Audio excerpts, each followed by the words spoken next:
ਝਲਕ ਸੁੰਦਰ ਤੋਂ ਰੋਸ਼ਨ ਪੰਧ ਹੋਏ, ਝਲਕ ਸੁੰਦਰ ਤੋਂ ਰੋਸ਼ਨ ਪੰਧ ਹੋਏ, ਕੀ ਗਮ ਜੇ ਸਿਰ ਤੇ ਪੰਡਾਂ ਭਾਰੀਆਂ ਨੇ। ਵਾਹਿਗੁਰੂ ਜੀ ਕਾ ਖਾਲਸਾ, ਵਾਹਿਗੁਰੂ ਜੀ ਕੀ ਫਤਿਹ। ਸਿਐਟਲ ਦੇ ਅੱਜ ਦੇ ਇਸ ਇਕੱਠ ਚੋਂ ਇੱਕ ਸੁਨੇਹਾ ਸਪਸ਼ਟ ਮਿਲਦੇ ਕਿ ਜਦੋਂ ਨੌਜਵਾਨ ਧਈਆ ਕਰ ਲੈਣ ਕਿ ਉਹਨਾਂ ਨੇ ਕਾਮਯਾਬੀ ਹਾसिल ਕਰਨੀ ਹੈ, ਕੁਝ ਕਰਕੇ ਵਿਖਾਉਣੇ, ਤੇ ਫਿਰ ਸਕਾਈ ਇਜ਼ ਦਾ ਲਿਮਿਟ ਜਿਵੇਂ ਅਮਰੀਕਨ ਕਹਿੰਦੇ ਨੇ। ਔਰ ਮੈਂ ਸਮਝਦਾ ਵੀ ਇਰਾਦੇ ਦਾ ਪੁਖਤਾ ਹੋਣਾ, ਵਿਸ਼ਵਾਸ ਅਟਲ ਹੋਣਾ, ਆਪਣੇ ਆਪ ਤੇ ਵਿਸ਼ਵਾਸ ਹੋਣਾ, ਆਪਣੇ ਨਿਸ਼ਾਨੇ ਤੇ ਵਿਸ਼ਵਾਸ ਹੋਣਾ, ਅਲਟੀਮੇਟਲੀ ਸਕਸੈਸ, ਕਾਮਯਾਬੀ ਉਹਨਾਂ ਦੇ ਹੀ ਪੈਰ ਚੁੰਮਦੀ। ਫੋਕਲੋਰ ਦੇ ਵਿੱਚ ਸ਼ੀਰੀਂ ਫਰਿਆਦ ਦੀ ਕਹਾਣੀ ਹੈ ਤੇ ਉਸ ਦੇ ਸਾਹਮਣੇ ਫਰਿਆਦ ਦੇ ਸ਼ਰਤ ਰੱਖੀ ਜਾਂਦੀ ਹੈ ਕਿ ਇਹ ਤੈਨੂੰ ਪਹਾੜ ਪੁੱਟਣਾ ਪਏਗਾ। ਬਹੁਤ ਵੱਡਾ ਪਹਾੜ ਸੀ। ਉਸਨੇ ਕਿਹਾ ਠੀਕ ਹੈ, ਮੈਨੂੰ ਇਹ ਸ਼ਰਤ ਮਨਜ਼ੂਰ ਹੈ। ਅਗਲੇ ਦਿਨ ਉਹ ਕਈ ਤੇ ਦੂਸਰੇ ਇੰਸਟਰੂਮੈਂਟ ਲੈ ਕੇ ਪਹਾੜ ਪੁੱਟਣ ਲੱਗ ਗਏ ਤੇ ਉਸ ਤੇ ਜਿਹੜੇ ਇਹ ਸ਼ਰਤ ਰੱਖਣ ਵਾਲੇ ਸੀ, ਜਿਉਂ-ਜਿਉਂ ਦਿਨ ਬੀਤਦੇ ਗਏ, ਹਫ਼ਤੇ ਬੀਤਦੇ ਗਏ, ਮਹੀਨੇ ਬੀਤਦੇ ਗਏ, ਉਹ ਘਬਰਾਉਣ ਲੱਗੇ। ਉਹਨਾਂ ਨੇ ਕਿਹਾ ਜੀ ਤੁਹਾਨੂੰ ਲੱਗਦਾ ਹੈ ਵੀ ਇਹ ਪਹਾੜ ਕੱਲਾ ਪੁੱਟ ਲਏਗਾ? ਤਾਂ ਉਹਨਾਂ ਕਿਹਾ ਵੀ ਗੱਲ ਇਹ ਨਹੀਂ ਹੈ, ਜਿਸ ਦ੍ਰਿੜਤਾ ਤੇ ਜਿਸ ਵਿਸ਼ਵਾਸ ਨਾਲ ਇਹ ਲੱਗਾ ਹੋਇਆ ਹੈ, ਸਾਨੂੰ ਲੱਗਦਾ ਵੀ ਇਸ ਨੇ ਪਹਾੜ ਪੁੱਟ ਲੈਣਾ। ਮੈਂ ਇਹ ਮਹਿਸੂਸ ਕਰਦਾ ਕਿ ਜਿਹੜੇ ਸਾਡੇ ਕਿਰਤੀ ਗੁਰਸਿੱਖ ਵੀਰ ਭੈਣਾਂ ਨੇ, ਇਹ ਸਾਰਾ ਸਭ ਤੋਂ ਪਹਿਲਾਂ ਕੰਪਲੀਮੈਂਟ ਕਰਨਾ ਚਾਹੁੰਦਾ ਸਿਐਟਲ ਦੇ ਨੌਜਵਾਨਾਂ ਨੂੰ, ਜਿਨ੍ਹਾਂ ਨੇ ਬਹੁਤ ਮਿਹਨਤ ਕੀਤੀ ਇਸ ਨੂੰ ਸਕਸੈਸਫੁਲ ਕਰਨ ਦੇ ਲਈ। ਤੇ ਫੇਥ ਦੇ ਨਾਲ ਹੀ ਬਹੁਤ ਕੁਝ ਜੁੜਿਆ ਹੋਇਆ। ਬਹੁਤ ਵੀ ਸ਼ਾਇਦ ਸ਼ਬਦ ਛੋਟਾ ਹੈ, ਜੇ ਮੈਂ ਕਹਾਂ ਸਭ ਕੁਝ ਜੁੜਿਆ ਹੋਇਆ ਤੇ ਇਹ ਗੱਲ ਗਲਤ ਨਹੀਂ ਹੋਏਗੀ। ਤੇ ਜੇ ਗੱਲ ਬਹੁਤ ਵਾਰੀ ਉਹਨਾਂ ਲੋਕਾਂ ਦੀ ਕਰੀਏ ਜਿਨ੍ਹਾਂ ਬਾਰੇ ਇੱਕ ਕਹਾਣੀ ਮੈਂ ਹੋਰ ਸੁਣਾ ਦਿਆਂ ਕਿ ਇੱਕ ਬਹੁਤ ਚੰਗੇ ਆਰਟਿਸਟ ਨੇ ਜਿਹੜਾ ਦੁਨੀਆ ਭਰ 'ਚ ਜਾਣਿਆ ਜਾਂਦਾ ਸੀ।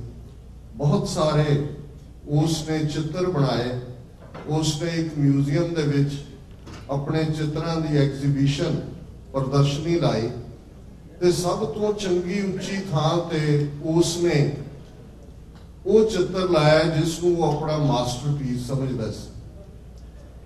ਔਰ ਜਿਉਂ ਹੀ ਇਹ ਗੱਲ, ਔਰ ਨਾਲ ਉਸਨੇ ਲਿਖ ਕੇ ਲਾ ਦਿੱਤਾ ਹੈ ਕਿ ਜਿਹਨੂੰ ਵੀ ਇਸ ਦੇ ਵਿੱਚ ਕੋਈ ਨੁਕਸ ਨਜ਼ਰ ਆਏ ਉਹ ਲਿਖ ਦਿਓ।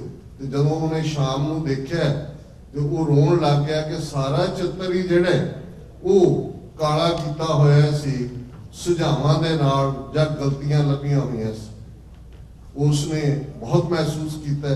ਕੁਝ ਸਮਾਂ ਪਾ ਕੇ ਉਸਨੇ ਫਿਰ ਐਗਜ਼ੀਬਿਸ਼ਨ ਲਾਈ। ਸਭ ਤੋਂ ਜਿਹਨੂੰ ਉਹ ਨਕਮਾ ਆਪਣਾ ਆਰਟ ਵਰਕ ਸਮਝਦਾ ਸੀ, ਉਸ ਨੂੰ ਉਹਨੇ ਉਸ ਉੱਚੀ ਥਾਂ ਤੇ ਰੱਖਿਆ ਤੇ ਥੱਲੇ ਲਿਖ ਕੇ ਲਾਇਆ ਕਿ ਜਿਹੜਾ ਨੁਕਸ ਹੈ ਇਹਨੂੰ ਦਰੁਸਤ ਕਰ ਦਿਓ। ਤੇ ਸ਼ਾਮ ਨੂੰ ਜਦੋਂ ਉਹ ਵਾਪਸ ਆਇਆ, ਉਸਨੇ ਦੇਖਿਆ ਕਿ ਉਹ ਚਿੱਤਰ ਉਵੇਂ ਹੀ ਖੜਾ ਸੀ। ਸਾਡੇ ਸਾਹਮਣੇ ਜਿਹੜੇ ਕੰਮ ਕਰਨ ਵਾਲੇ ਨੇ, ਉਹਨਾਂ ਵਿਚਲੇ ਚੰਗੇ ਗੁਣ, ਉਹਨਾਂ ਵਿਚਲੀ ਦ੍ਰਿੜਤਾ, ਉਹਨਾਂ ਦਾ ਉਤਸ਼ਾਹ, ਇਸ ਨੂੰ ਐਪਰੀਸ਼ੀਏਟ ਕਰਨ ਦੀ ਲੋੜ ਹੈ। ਔਰ ਇਹ ਗੱਲ ਸਾਨੂੰ ਗੁਰੂ ਸਾਹਿਬ ਨੇ ਬੜੀ ਦ੍ਰਿੜਤਾ ਦੇ ਨਾਲ ਸਮਝਾਈ ਸੀ ਕਿ ਸਾਂਝ ਕੀਚੈ ਗੁਣਾ ਕੇਰੀ, ਛੋੜ ਅਵਗੁਣ ਚੱਲੀਏ। ਕਿ ਜਿਹੜੀ ਸਾਂਝ ਹੈ ਉਹ ਗੁਣਾ ਦੀ ਹੈ।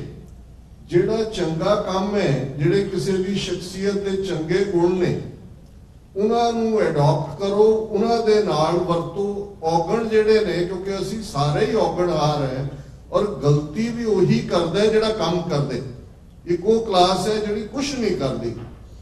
ਤੇ ਜਿਨ੍ਹਾਂ ਦਾ ਫੇਥ ਜਾਂ ਕੰਮ ਕਰਨ ਦੀ ਗੱਲ ਹੈ, ਮੈਨੂੰ ਲਾਸ ਐਂਜਲਸ ਦਾ ਵਾਕਿਆ ਯਾਦ ਹੈ, 1992-93 ਦੀ ਗੱਲ ਹੈ। ਔਰ ਜਿਵੇਂ ਅੱਜ ਵਿਚਾਰ ਚਰਚਾ ਦੇ ਨਾਲ, ਜਿਵੇਂ ਵੀਰ ਜਤਿੰਦਰ ਸਿੰਘ ਹੋਰਾਂ ਨੇ ਕਿਹਾ ਕਿ ਭਾਈ ਦੱਸੋ ਸਵਾਲ ਕੀ ਨੇ। ਆਹ ਸਾਡਾ ਰੈਫਰੈਂਡਮ 2020 ਦਾ ਪਲਾਨ ਹੈ, ਆਹ ਸਾਡੇ ਰੀਜ਼ਨ ਨੇ, ਇੰਟਰਨੈਸ਼ਨਲ ਲਾਅ ਦੇ ਥੱਲੇ ਨੇ, ਸਾਡੀ ਟੈਰੀਟਰੀ ਦੇ ਥੱਲੇ ਨੇ, ਸਾਡੇ ਹਿਸਟੋਰੀਕਲ ਬੈਕਗਰਾਉਂਡ ਦੇ ਥੱਲੇ ਨੇ, साडी ग्राउंड दे उत्ते परसीक्यूशन या जेनोसाइड साडा केस बिल्ड करदे दुनिया दे विच असी as a nation as a people है और क्यों नहीं साडे कोल क्यों हक नहीं है कोई और ये हक UN चार्टर दिंदा है राइट ऑफ सेल्फ डिटरमिनेशन दा और इहदे लई दसो सवाल की ने किसे नूं की इहदे ते इतराज है पर एक तबका जिस दे लई तुसी मैं कई बारी महसूस करदे कि उन्हां नूं तुसी समझा नहीं सकदे और मेरा भी ये 1991-92 ਜਦੋਂ ਪੰਥਕ सेवा ਦੇ ਪਿੰਡ मैं शुरुआत की मैनू लग्या कि भी साडे चों बहुत सारे डिबेट चों भजदे ने असी विचार वटांदरा करन दा पता नहीं क्यों मैनू इस गल दी कई बारी हैरानी भी हुंदी है कि जिथे गुरु साहबान ने संगत दी इंस्टीट्यूशन इन्नी एम्पावर की कि कोई भी फैसला गुरु अर्जन साहिब की शहादत की असी गल गुरु तेग बहादुर साहब नाल जाण वाले 5 सिख चंदू के रिश्ते की गल साडी इतिहास की हर परंपरा अल्टीमेटली जो संगत के नाल विचार की गल है तो ये विचार नूं जिहड़ा है वो डोमीनेट करवाती है बाकी गल्लां दे नालों और यही गल जिसनूं गुरु नानक साहब ने बड़े एलैबोरेट तरीके दे नाल समझाया कि जब लग दुनिया रही है नानक किछ सुनिए किछ कहिए कहण तो पहला सुनन दी गल है कि जदों तुसीं सुनदे हो यही डायलॉग है गुरु ग्रंथ साहिब की सिद्ध गोष्ठ बाणी उन्हां सिद्धां दा वरतारा ते उस दे विच गुरु साहब की शाइस्तगी ते अल्टीमेटली बैटर विचार विन करदे ते जदों भाई गुरदास कहंदे ने कि सिद्धां ने सिर नवा दिता कि धन नानक तेरी वड्डी कमाई ये थॉट दी प्रोसैस दी विक्टरी है वो किसे कंडे भी होए और मैं समझदा कि सिक्स फॉर जस्टिस ने इस थॉट नूं जदों असीं डिस्कशनस दे नाल किसी नतीजे ते पहुंचण दी गल करदे ते ये बड़ी एक अहम गल है ते लैंकरशायर दे एक इकट्ठ दे विच मैं दीवान तो बाद ये सी कि भाई जिन्हों भी कोई खालिस्तान के मुद्दे के उत्ते कोई शंका है कोई विचार है कोई कामेंट है कोई सुझाव है तो एक बड़े सियाणे डॉक्टर जिन्हों की स्टैथोस्कोप उन्होंने पॉकेट चों बाहर सी वो खड़ो गए वो कहने लगे जी खालिस्तान तो असीं मंगदे हैं खालिस्तान के नाल तो कोई समुंदर भी नहीं लगता किवें बने की किवें होएगा इस तो पहला कि मैं जवाब दिंदा है एक 80 साल के बजुर्ग मेरे खब्बे पासे बैठे सी उहदे वाल देख के कहण लगे तैं डुबना हुण ज़ाहिर है कि उन्होंने समझ आ रही है कि भी ये खालिस्तान बन लगा है विच समुंदर का पंगा पा के रुकण ते आ गया कि भी तुहानूं डुबण लई चाहीदा और जदों अज असीं दलील दे नाल बेशक उदों एक नॉर्मल गल लगी लेकिन अज तुसीं 193 देश जिहड़े UN दे मैंबर ने जिन्हां दे झंडे झूलदे ने उन्हां चों एक वड्डा हिस्सा उन्हां दी गिणती शायद 70+ है जिहड़े लैंडलॉक्ड कंट्रीज ने ते जे उन्हां दी GDP उन्हां दा ओवरऑल देखो ते ओह बाकियां नालों बेहतर है जिन्हां दे नाल समुंदर लगदा है अज एयर स्पेस भी कुल इंसानियत की प्रॉपर्टी है समुंदर दे विच भी इंटरनेशनल वाटर्स ने और जिहड़ा उन्होंने वायोलेट करदा उस दे खिलाफ कार्रवाई हुंदी है इसलिए वायोलेट उदों ही हुंदे ने जदों जंग का ऐलान हुंदा जिवें इंडिया पाकिस्तान जंग हुंदी है जी एयर स्पेस तुसीं नहीं वरत सकदे वो उन्हां दीयां फ्लाइट्स नहीं उड़दियां उन्हां दीयां नहीं उड़दियां सो ये एक पूरी तरीके दे नाल जे अज दे असीं अपने हालात वाल देखिए समय की सीमा है और गुरबतवंत सिंह पन्नू जिहड़े अज मैं 3-4 समागमां च आया अज पहली बारी इन्हां दे दीदार होए ने सिक्स फॉर जस्टिस के और मैं चाहांगा कि जिहड़ी स्ट्रगल और मैं एडमायर करदा अज भी गुरुद्वारा साहब दीवान दे विच मैं कहा सी कि जदों तुसीं उन्हां हालातां दे विच विचरदे हो साडी बहुत सारी आस्था अमन लड़ाई साडे योधियां ने सिंघां सिंघड़ियां ने लड़ी है उहदे च कोई शक नहीं है कि अल्टीमेटली जिहड़ा साडे शहीदां दा डुलिया होया खून है उस दे उत्ते ही जदों जे संत जरनैल सिंह खालसा पिंडां वालियां ने यह फरमाया सी कि जिस दिन भारतीय फौज दे पैर दरबार साहब की हदूद विच पै खालिस्तान की नींह रखी जाएगी सो जाहिर है कि उस तो बाद कोई डिबेट की थां ही नहीं है कि साडा देश है असीं दे नाल रहना है वध अधिकार हो जाए इधर हो जाए उधर हो जाए लाइन ड्रॉ हो गई और 26 जनवरी 1986 के सरबत खालसा ने 5 मैंबरी पंथक कमेटी बाबा गुरबचन सिंह मानोचाल की अगवाई च बनाई। 29 अप्रैल 1986 ਨੂੰ खालिस्तान के ऐलाननामे के नाल पंथ का निशाना मिथ्या गया। हुण गल उस विਉਂਤਬੰਦੀ की है। आर्म्ड स्ट्रगल जिन्हां योधिया ने लड़ी, अज भी जदों असीं अपने बेअंत सिंह, सतवंत सिंह, अपने जिंदियां सुखियां, अपने दिलावर सिंह, राजोआणिया, हवारिया, तारिया वाल देखते ये इन्ने क ने कि एक एक दी जिहड़ी जीवनी है, एक एक दी बहादुरी दी गाथा है। एक वक्त आएगा इत्थे हॉलीवुड ने एक फिल्म बनाई ब्रेव हार्ट, अज तो 3-4 दहाके पहला, क्योंकि रेफरेंडम के हवाले नाल गल हो रही है ते तुहाडे जो बहुत सारिਆਂ ਨੂੰ पता है कि किवें स्कॉटलैंड दे विच जिहड़ा 400 साल तो जिन्हां ने ब्रिटिश अधीनगी कबूली सी, उत्थे भी जिहड़ा ब्रिटिश गवर्नमेंट ने रेफरेंडम करवाया। क्यूबेक कैनेडा दे विच 1980 दे विच रेफरेंडम होया, 1995 दे विच होया। सो ये जिहड़ा स्कॉटलैंड दा रेफरेंडम जिहदे चों स्कॉटिश नैशनलिस्ट पार्टी निकली, ये ब्रेव हार्ट फिल्म हॉलीवुड दी, जिहदे च उन्होंने उन्होंने पास्ट याद करवाया कि तुहाडे नाल की होया, किवें स्कॉटिश लड़े, किवें किंग ब्रूस और दूसरिया ने अखीर तक झंडा चुक्या। लेकिन एक स्टेज आई कि उन्होंने गिवन कर दिता है कि ब्रिटिशर्स टू पावरफुल ने, और वो ट्रीटी करके 4 सदियां पहला स्कॉटलैंड नूं इंग्लैंड ने ग्रेट ब्रिटेन का हिस्सा बना लिया। तो एक फिल्म ने, क्योंकि बहुत बार वो एहसास सुते पे होंदे ने, एक स्टेज आती है तुसी गुलामी कबूल कर लेंदे हो, और फिर कुछ जिहड़े गुलामी कबूल करने वाले ने, मैलकम एक्स बहुत बड़ा थिंकर होया अमरीका का। बेशक जिवें साडे उत्थे हुकूमत लोंगोवार्ड नूं प्रोजेक्ट करती रही क्योंकि उन्होंने सूट करदे सी ते पिंडां वालियां दे उत्ते लेबल टैग लांदे रहे, इवें इत्थे मार्टिन लूथर किंग नूं बहुत प्रमोट कीता है, कालियां दा लीडर बना के आई हैव ए ड्रीम दे थल्ले। और मैलकम एक्स जिहड़ा कालियां दा असली पिंडां वाला सी अमरीका, और उस दे थॉट बड़े क्लीयर ने। उन्हें अपने लोगों बारे कहा जिन्होंने उदों निगर कहा जाता सी, अज तो एक ऑफेंडिंग वर्ड है। उन्हें कहा जी साडे लोग 2 कैटागरी दे, एक हाउस निगर ने, एक फील्ड निगर। जिहड़े हाउस निगर सी, जिहड़ा घर दे विच नौकर है, उस गोरे ने उन्होंने अपना गुलाम बनाया होया, वो गोरे साहब का सूट भी पाता है, वो पूरा वो बन ठन के टाई भी ला के रहिंदा है। तो उहदी ज़हनीयत यह है कि जे मालिक बीमार है तो सवेरे उठ के उन्होंने ये नहीं पूछेगा कि आर यू सिक टुडे, वो कहेगा आर वी सिक टुडे, उहदे नाल ही गुलाम बन जाता है। पर वो अपने आप को समझदा भी मैं बेटर है। एक जिहड़ा फील्ड निगर है, जिहड़ा खेतों के विच बौलद की थां ते भी जोतिया होया है, जिहड़ा सारा सारा दिन छांटे खांदा है, हंटर खांदा है गोरे साहब दे। लेकिन जिहड़ा घर बैठा निगर है वो बिल्कुल बेपरवाह है, वो समझदा है भी नहीं नहीं नहीं मैं उहदे नाल वो वखरा है, मेरी कैटागरी वखरी। तो ये जिहड़ा वक्त पा के एक मर्सनरी क्लास अंग्रेज़ां ने पैदा की साडे च। जिन्ने राय बहादुर, सरदार बहादुर, सर जिहड़े खिताब कढ़े, जिन्ने अज राज करते ने, मजीठिया टब्बर लै लो, दूजा रणजीत सिंह के दरबार के 2 टब्बरां नूं छड्ड के हरी सिंह नलूआ ते हरबंस सिंह जिहड़े अटारी सर शाम सिंह अटारी वाले, जिन्हां दे अगों हरबंस सिंह अटारी सिंह सभा लहर नाल भी जुड़े रहे, सारियां ने सरेंडर किया। सारियां नूं अंग्रेज़ां ने जगीरां दे के नवाजिया। सब यूपी दे विच इन्हां दीयां शूगर मिल्स लवाईयां। उदों अंग्रेज़ां दे कुत्ते सी, उन्हां दे मर्सनरी बने हुए सी, अज हिंदू तवियां दे कुत्ते ने। सो इन्हां दी कैटागरी ही बिल्कुल डिफरेंट है। लेकिन एक क्लास वो है जिहड़े उत्थे जिन्हां च वड्डा हिस्सा साडे फौजी अफसरां दा भी हुंदा। मैं बहुत बार देखदा उन्होंने क्योंकि रैंक दे नाल अपनी फ्रीडम जोड़ी हुई है कि जी मैं ब्रिगेडियर, मेरे 2 पुत्र, एक कर्नल, एक मेजर, वो फखर नाल कहणगे जी 6 पीढ़ियां साडियां फौज च ही रहियां ने। हुण इस किस्म की ज़हनीयत नूं तुसीं नहीं बदल सकते।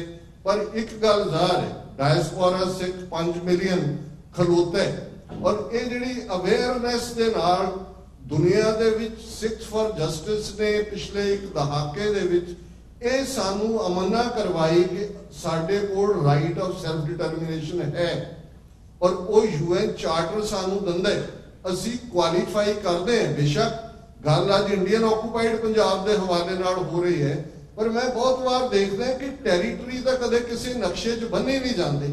हुण अज पंजाब शब्द बहुत इस्तेमाल होंदा है, दूसरे पासे भी होंदा है, पर तुसीं सारी हिस्टरी खोल लो।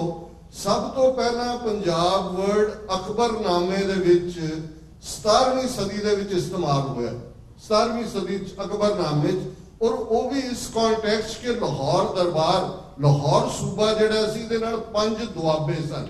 दुआबे दो आब नूं कहंदे ने दरियावां दे विचाले, ते उन्हां 5 दुआबियां च एक दरिया सिंध तो झेलम दे विचकार दा दुआबा है, एक झेलम तो चनाब दे विचकार दा दुआबा है, एक चनाब तो रावी दे विचकार दा दुआबा है, एक रावी तो ब्यास दे विचकार दा दुआबा है, ते एक ब्यास तो सतलुज दे विचकार दा दुआबा। इन्हां दे नाम भी ने, चज दुआबा, रचना दुआबा, माझा जिन्हों असीं माझा कहंदे हैं, रावी और ब्यास दे विचाले, और दुआबा बिस्त जलंधर। सो ये 5 दुआबियां वाला जिहड़ा प्रोविंस जिहड़ा लाहौर तो कंट्रोल हुंदा सी, क्योंकि 5 दुआबे सन ते 5 आब इस सेंस दे विच आया। ते जदों असीं सरकारे खालसा जीओ कहंदे जिहड़ा 1.5 लाख मुरब्बा मील दा ये 5 दुआबे ही फिर पंजाब नहीं रहा, फिर तिब्बत तो लैके ते दरा खैबर तक महाराजा रंजीत सिंह, सरदार हरी सिंह नलूआ, अकाली फूला सिंह वो जरनैल हुए जिन्होंने 800 साल की हिस्टरी उन्होंने दरिया इंडस क्रॉस किया, क्योंकि पंजाब जिहड़ा वो इंडस तक सी, और उधर जाके उन्होंने फिर दरा खैबर जिहड़ा पेशावर तो लैके अज सारा जिहड़ा एजेंसी एरिया है, ये उस पीरीयड दे विच जिन्हों नॉर्थ वैसट फ्रंटियर प्रोविंस सूबा अंग्रेज़ां ने कहा, हुण पाकिस्तान दे विच उहनूं खैबर पख्तूनख्वा कहंदे ने। ये वो सूबा जिहड़ा अफगानिस्तान नूं 2 हिस्से करके सिखां ने सरकारे खालसा जी दा हिस्सा बनाया। उदों साडा किन्ना क नंबर सी, असीं उस सारे खित्ते च 10% भी नहीं सी, और किन्ने क साडे कोल रिसोर्स सी। ते गल फेथ दी मैं कीती है कि उन्हां दे अंदर ये विश्वास सी, फेथ सी कि हम पातशाही सतगुर देई हन्ने हन्ने लाए, जै जै बह जमीन मल तै तै तख्त बनाए। कि असी तो पातशाही घोड़े के हन्ने नाल बनी हुई है, जिथे कला सिख भी बैठे उन्हें तख्त लाया, और उन्हें यकीन सी कि असी पंजाब दौलत याही ते सिख खाए, दखनी पश्चिमी किम लै जाए, कि पंजाब की दौलत ये रिसोर्स पंजाब के लोगों लिए है। ये दखन चो आने वाले मराठे, पंजाबियों पंजाब के लोक बोली है, अजे आए मराठे जिन्हां वसदियां भी पट्टे। ये 2 साल मराठे भी लाहौर के उत्ते आके काबज रहे ने, और सिखा ने ही फिर वो सर्कमस्टांसिस पैदा किए कि इन्हां नूं भजना पिया। पश्चिम ज़ाहिर है दरा खैबर के पार की गल है, जिहड़ी विल है, और मैं समझदा है कि डायस्पोरा सिखां च अज विल है। भारत की हुकूमत 70-71 साल टोटली अज हिंदूत्ववादियां ताकतां चिट्टे नंगे धड़ जिन्हों कहंदे ने, वो सिखां दे खिलाफ, सिखी दे खिलाफ। जदों 2 दिन पहला यह वाकया आया कि किवें एक सब इंस्पैक्टर गगनदीप सिंह ने उत्तराखंड के नैनीताल शहर च मंदिर के बाहर जिथे उसकी ड्यूटी सी, हिंदू तवी भीड़ तो एक मुसलमान को बचा के अपने चौड़े सीने के नाल, जिन्होंने रवीश कुमार ने कहा कि वड्डियां वड्डी चौड़ी छातियां की गल करने वाला मोदी ने, ये देखो वाहिगुरू का बंदा कि उन्हें किवें उन्होंने किया। तो मैं अमरवीर सिंह साडे TV 84 के एंकर ने, और अज का सारा प्रोग्राम भी एक कवर किया जा रहा है। मैं इन्होंने कहा कि हुण सिखां की शामत आएगी, और अज सवेरे उठदे खबर सी कि किवें यूपी के एक इलाके दे विच एक सिख नूं जिसनूं बड़े भद्दे मजाक किए गए, उसनूं तौहीन की गई, उन्हें गोली चला के 2 मार दिते कि किवें उहदे केस खुले ने, किवें वो भीड़ जिहड़ी है उहदे पिछे पई हुई है। क्योंकि ये गल हिंदू तवीआं नूं कदी ये नहीं भी असीं अपने हक्कां लई खलोते हैं, ये जिहड़ा सिख दा करैक्टर है उहदे लई जे मुसलमानां दी भीड़ किसी हिंदू नूं इवें ही चेज कर रही हुंदी, उहनूं भी उवें ही सेफली कट के लै जांदा है। ये साडी प्रोग्रामिंग गुरु ने की हुई है। बहुत बार असी सुभाव करके परफेक्शनिस्ट हैं, अपनियां कमियां ज्यादा कढ़ते हैं, नुक्स ज्यादा कढ़ते हैं। साडे कोल सारे एलीमेंट ने, कला नेशन स्टेट बनाने का ही नहीं, दुनिया भर के अंदर अज सिखां दी अपनी पछाण है। इहदे बावजूद कि इन्हां 4 दहाकियां असी आतंकवादी, अलगाववादी, उग्रवादी किहड़े वादी इन्हां ने सानू नहीं बनाया, पर असी 5वां वड्डा धर्म है, साडी पछाण है। वर्ल्ड पार्लीमेंट होए जिहड़ी रिलीजन्स दी, उहदे च सिखां दी गल हुंदी है। US कांग्रेस दे विच 50+ कांग्रेसमैन कांग्रेशनल सिख कॉकस के मैंबर ने, प्राप्तियां की गल कैनेडा बारे दसी गई है। 16-17 MP ने, मिनिस्टर ने, इंग्लैंड दे विच साडे अपने MP ने, और यही गल खा रही है हिंदू तवियां नूं कि इत्थे तां असीं ये बादल और ये शो बॉय कैप्टन अमरिंदर और ये जिहड़े जरखरीद कुत्ते ने, इन्हां राहीं असीं दबा दिता है, कोई ड्रगी बना दिता है, कोई पानी खो रहा है, कोई बीमारी फैला दी है, कोई वैसे भय पैदा कर दिते और हिंदू तवियां दे पैर लवा दिते ने। पर ये कित्थों निकल आंदे ने सिख? और ये गल दे नाल मैं कंक्लूड करां, असीं अपनी स्ट्रेंथ तो बेखबर है। बहुत बार जिवें रूहानियत की दुनिया च हिरण की गल हुंदी है कि उसदे कोल जिहड़ा वो कस्तूरी है, फ्रेगरेंस है, पर वो भजदा फिरदा है, उन्होंने लगता है भी ये पता नहीं कितों होर है। और मैनूं एक सज्जन गल सुना रहे सी कि जदों इंदिरा गांधी ने जून 84 का घल्लूकारा वरताया तो एक उन्होंने पाकिस्तानी फ्रेंड कहने लगे कि मेरे अबू ने कहा कि भी हुण इंदिरा ते गई, तो कहते मैं अबू नूं कहा भी नहीं अबू, इंदिरा गांधी की बहुत सिक्योरिटी है, बहुत कुछ। वो कहता पुत्र तू फिर सिखां नूं नहीं जानदा। तो हुण दुश्मन समझदा है भी साडे अंदर किहड़े किहड़े एलीमेंट ने, असीं अपनी ताकत नूं जोड़िए। और मैं अक्सर एक फ्रेज इस्तेमाल करदे, वी एग्री टू डिसएग्री। कोई जरूरी नहीं है कि हर एक दी हर गल नाल असीं सहमत होईए, पर जेड़े पंथक पिड़ दे विच किसे पासे भी काम कर रहे ने, कोई बच्चों नूं पंजाबी सिखा रहा है, कोई गुरमत संगीत सिखा रहा है, कोई प्रचार कर रहा है, कोई ह्यूमन राइट्स का काम कर रहा है, कोई आई कैंप ला, ये सारे चंगे ने। पर एक गल का ध्यान रहे कि अल्टीमेटली जिन्ने भी असी नैगेटिविटीज दुश्मन दियां गिणदे, उसका कारण गुलामी है। और जदों तक ये गुलामी दे संगल नहीं कट्टे जाणगे, उदों तक एक या दूसरे तरीके नाल उत्थे लेबल बदले गए। हुण बहुतिआं नूं लगदा जी 2019 च मोदी आएगा दोबारा। मैं कहा जे आ गया तां भी की फर्क पैंदा है, ना आया तां भी की फर्क पैंदा है। अज कांग्रेस और बीजेपी दोनों ही हिंदुत्व दियां ए ते बी टीमां ने। हुण हिंदुस्तान 200 मिलियन मुसलमान है, उदा की हाल कर दिता है। असीं तां किन्ना छोटा नंबर है।